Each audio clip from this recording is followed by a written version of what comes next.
Receptionists like you will never amount to anything, Mother declared as the waiter brought our $3,000 bill. When my employee card declined, their laughter filled the restaurant. Oops, wrong card, I smiled, pulling out my Platinum CEO card. This one's for company executives only. Their champagne glasses froze midair when the waiter whispered, "Calm before the storm." Crystal chandelier above cast dancing shadows across my reflection in the ladies' room mirror of Le Bernardin, Manhattan's most exclusive French restaurant. I smoothed down my modest navy blazer, a deliberate choice that had served me well for 3 years of careful deception. Through the ornate bathroom door, I could hear the melodic clink of champagne flutes and my family's animated celebration.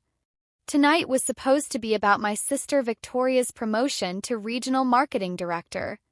29, she'd finally climbed her way to middle management, and our parents were treating it like she'd conquered Wall Street itself. Natalie. Mother's voice sliced through the ambient restaurant chatter like a blade through silk. Victoria is about to make a toast.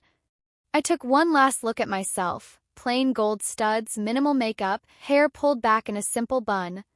Perfect disguise for someone they believed was nothing more than a receptionist at Sterling Global Industries. If only they knew that tomorrow morning, the business world would wake up to news that would shatter their perfectly constructed reality. Performance begins. Returning to our table, I found my family already deep in their performance of success. Victoria held court at the head of our circular table, her designer dress catching the light as she gestured enthusiastically. Father nodded along like a proud peacock, while Mother hung on every word with theatrical fascination.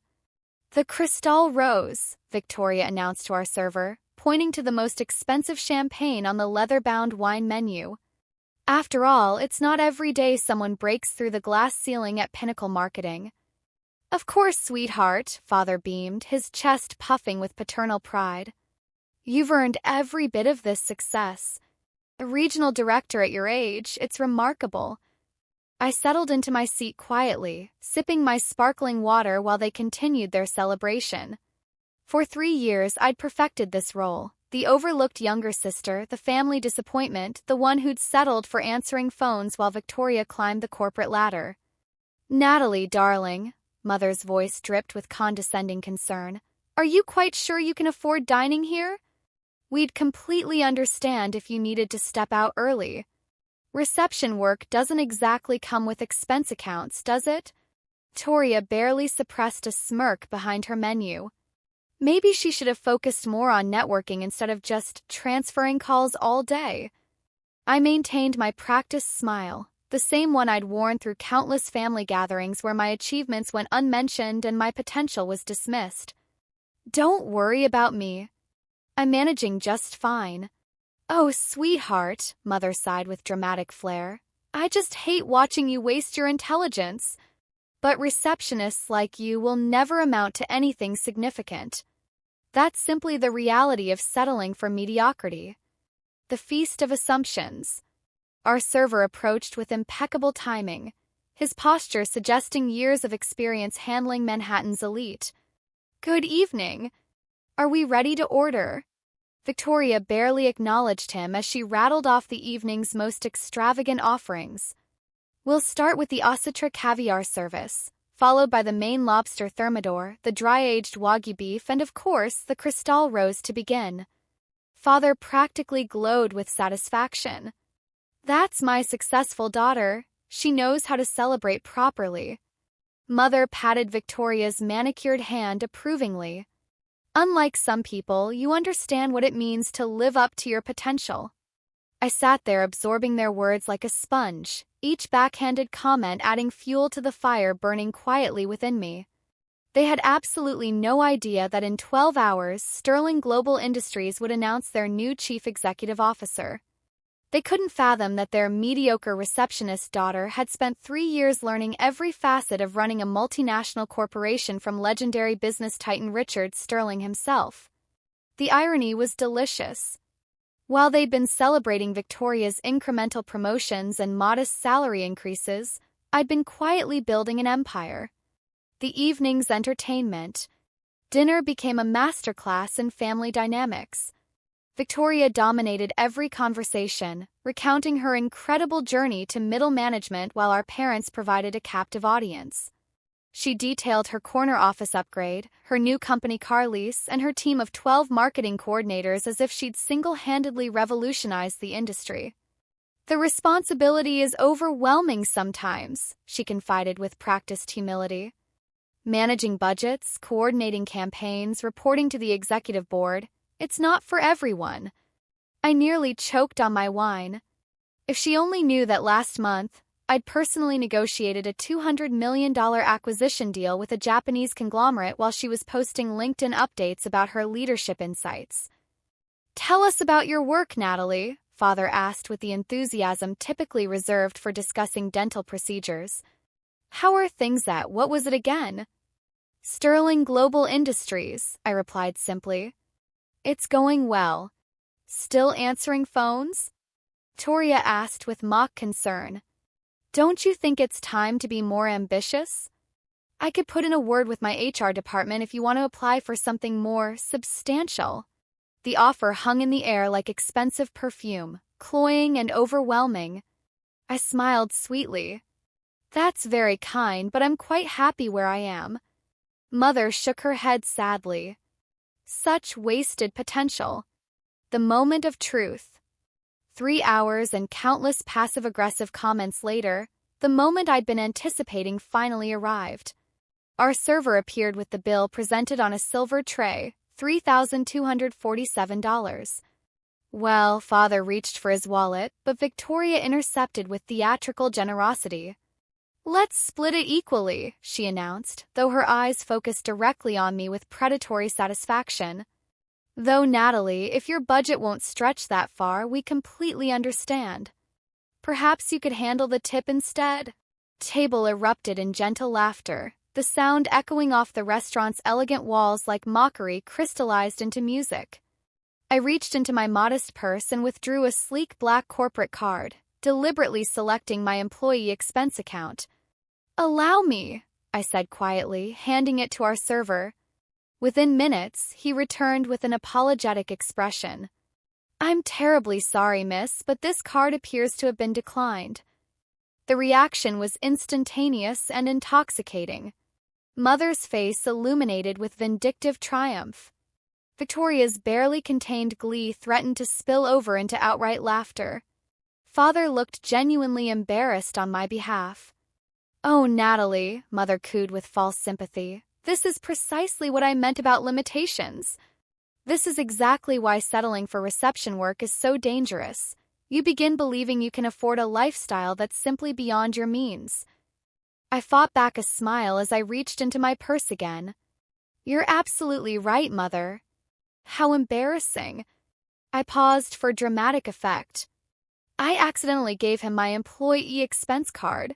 How silly of me. Then I withdrew my second card, solid platinum, noticeably heavier, with my name engraved in bold lettering, Natalie Richardson, Chief Executive Officer. The revelation.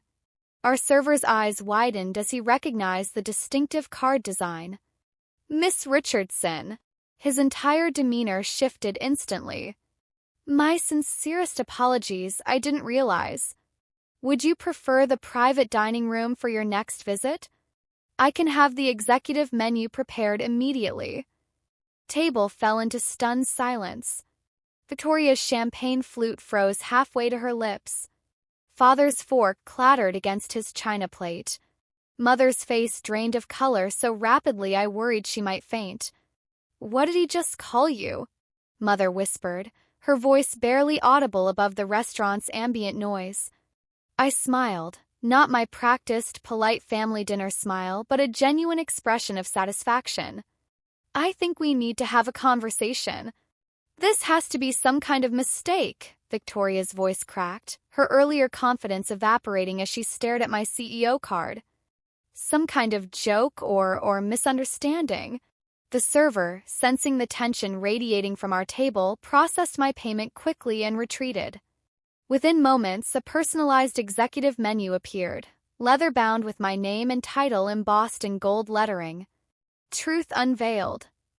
3 years ago, I began, my voice steady and measured, When I told you I'd started as a receptionist at Sterling Global Industries, that wasn't entirely accurate. Father's face had shifted to an alarming shade of gray.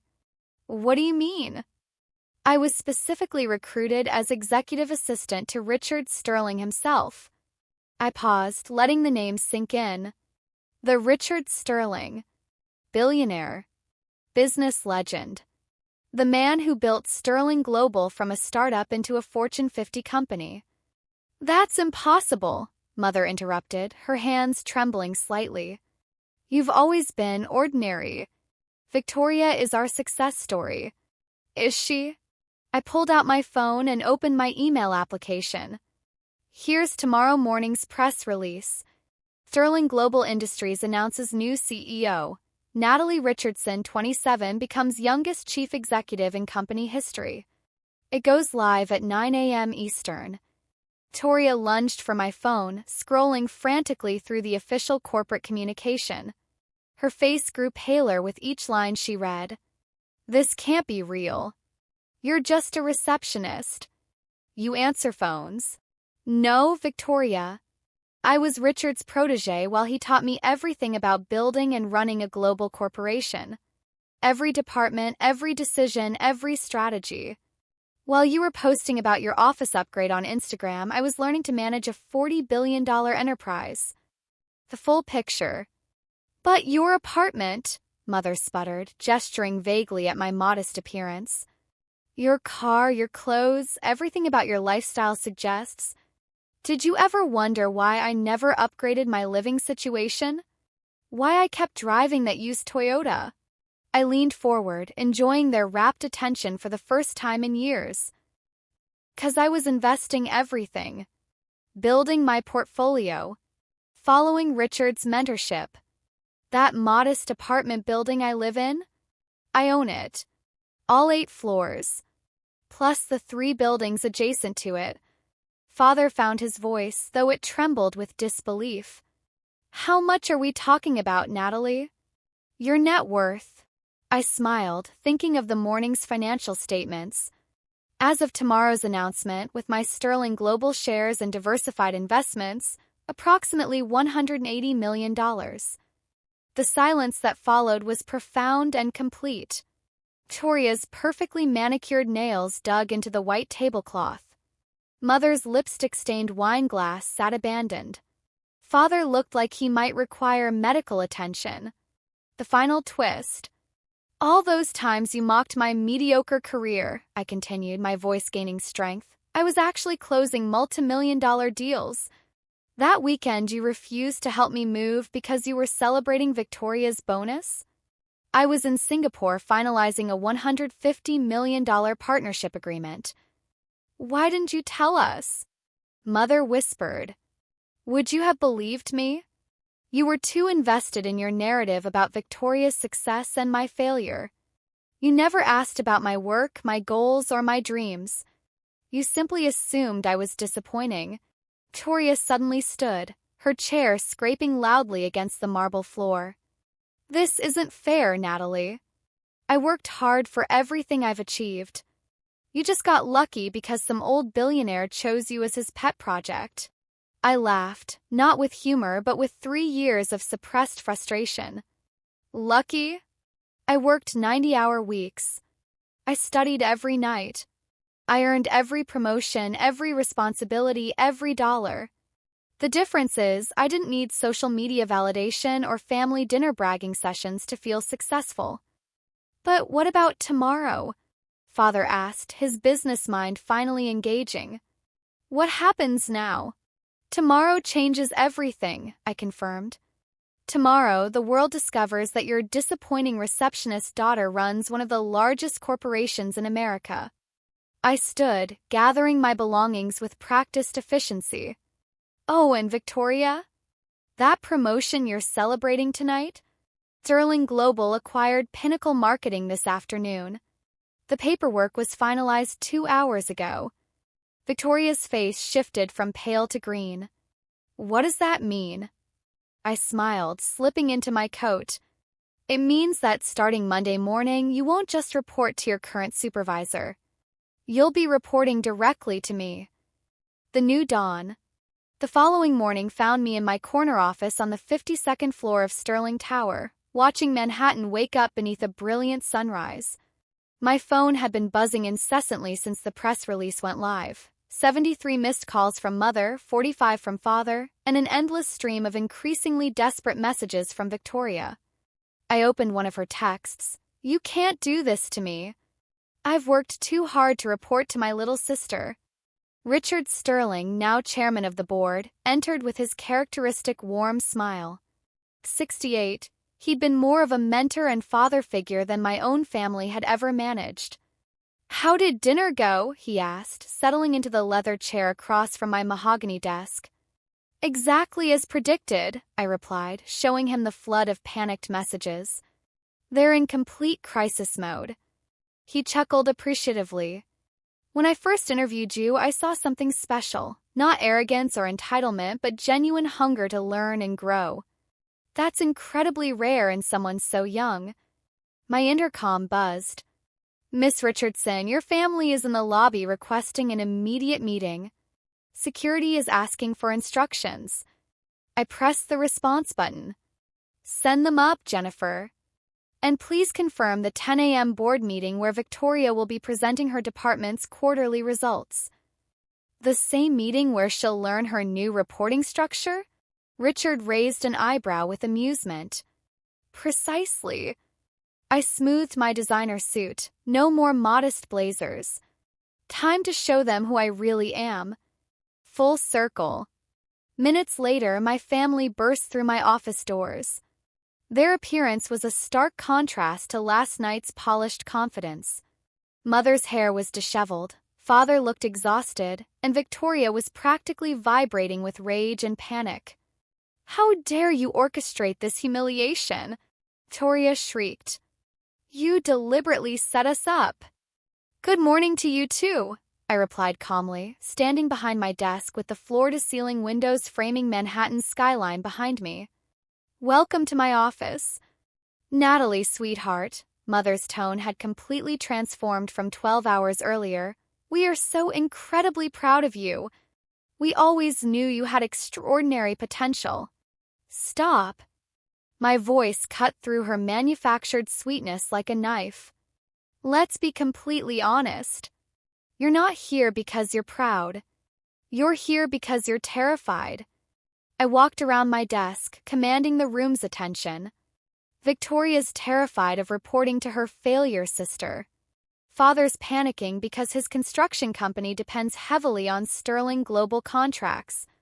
And you, Mother? You're horrified because your social hierarchy just collapsed. Father stepped forward desperately. "Princess, we're family. Family supports family, right? Family." I laughed bitterly. "Like when you supported my achievements. When you celebrated my success. When you showed any interest in my actual life instead of your assumptions about it." My phone chimed with a meeting reminder. "Victoria, you have 15 minutes to prepare for your board presentation. I suggest you use them wisely." "You can't do this," she started. "I can and I will. I earned this position through hard work and dedication. Now you have a choice. Accept that your younger sister is your CEO and perform your job excellently, or submit your resignation." "Your decision." Victoria stormed out, mascara streaking down her cheeks. Father followed, already calculating how this development would affect his business relationships.